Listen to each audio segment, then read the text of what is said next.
Welcome to Coffee and a Chat. And I do have coffee here today. This is going to be an extra video that I'm planning to try to upload it as soon as I get it done. My stories and silliness, is fine. But there's some very serious stuff going on right now, and I didn't want people to think I don't care or I'm not aware or whatever. So war has broke out in Israel. I'm sure all of you know that now. And a lot of people have died already. There's going to be a lot more. And so I've had a handful of people within my circle, my personal circle, that have got hold of me in the last 24 hours and just kind of saying what they're feeling about this. Some of them are a little afraid. Some of them are trying to figure out where it is in Bible prophecy. I mean, there's a lot going on.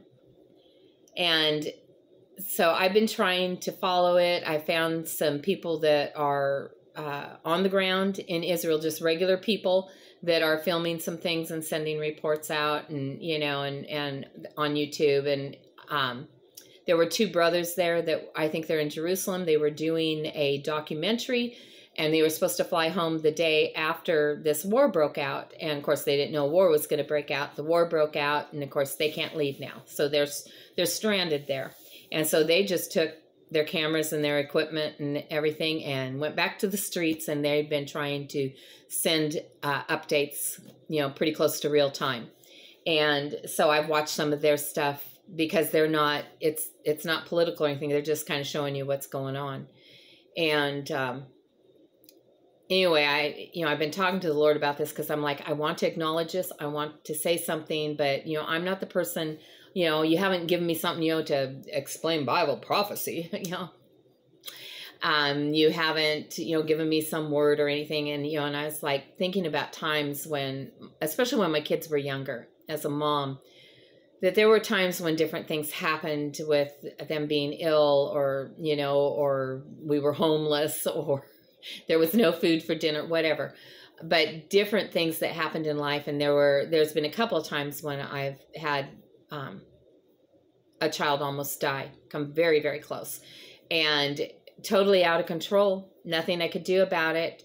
In one situation, which is a story I'm sure I'll tell later about my son, when he was little, he got very, very sick, and they never could figure out what was wrong, and he almost died.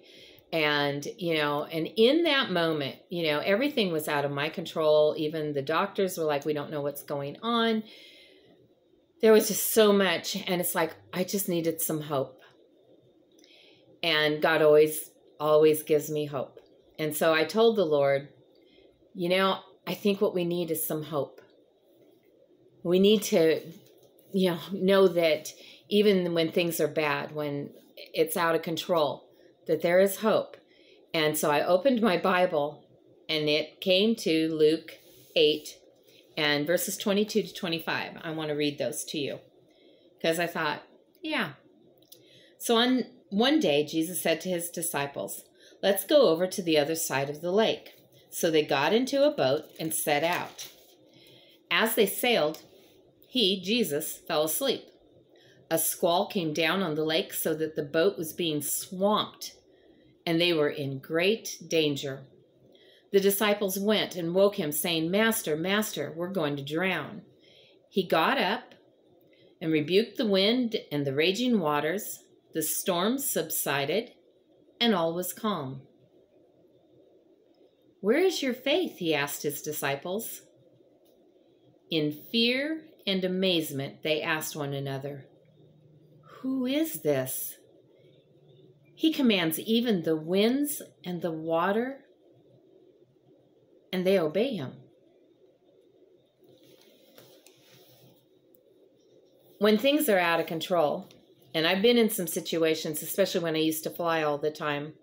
I was in a plane that had been got hit by lightning, and we were in turbulence so much. I mean, they didn't tell us we were going down or anything. They just were like, everybody in your seat, put your seatbelts on.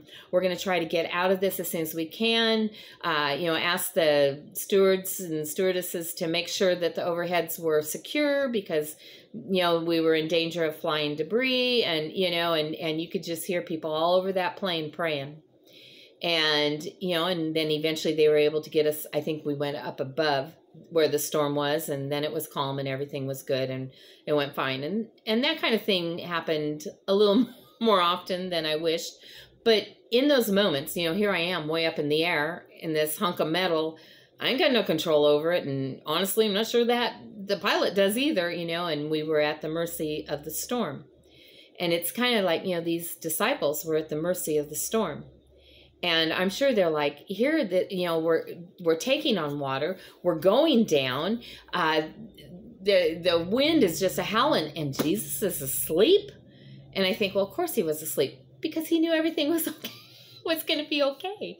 And, where God doesn't have to, he doesn't need sleep, okay? But when God comes in human form and has a human body, then that human body needed sleep. So when he needed rest, he got rest. And I thought, as they run to him to go, wake up, don't you know what's happening? It's kind of like when we go to God, are you aware of what's going on here, Lord?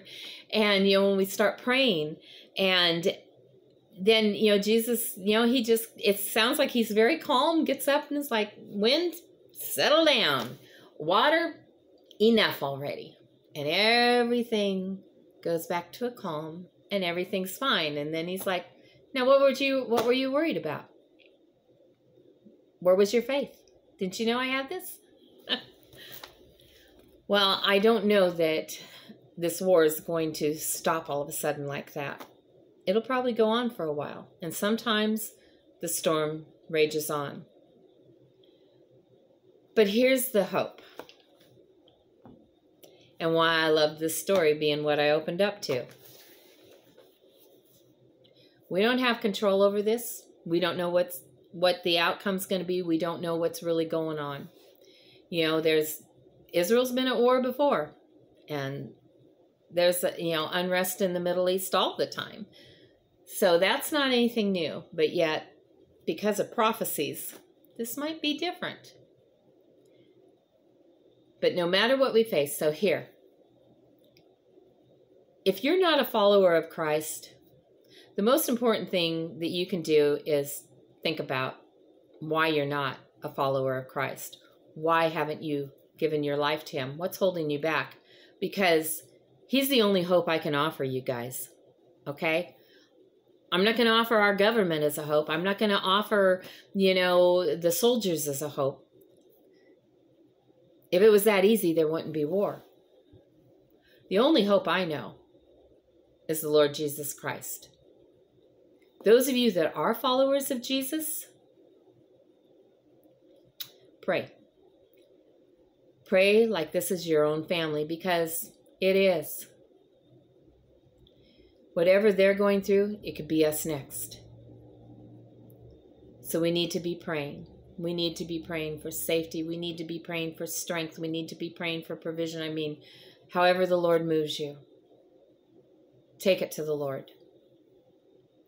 Make sure that you're walking the way you need to, because some things, before that war broke out, there were people going about their daily lives that were worried about, this, that, and the other thing, and when that war broke out and they were suddenly in the middle of it, trust me, all those things they were worried about no longer mattered. There was a whole new worry. So whether or not I got my homework done wouldn't matter. What I was going to fix for dinner wouldn't matter, right? I mean, we get all worked up about all kinds of, how am I going to make the car payment? Doesn't matter now. There's something bigger on the table. But for all of us, I want to leave you with this.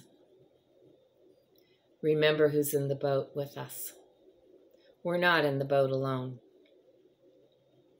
And when you really know who's in the boat, then you don't go, who is he? Who is this? He commands even the winds and the water and they obey him. No, it's like, oh, I know who he is. And I know everything is subject to him. All right. There you go. Know who's in the boat. I love you guys, and I'll talk to you later.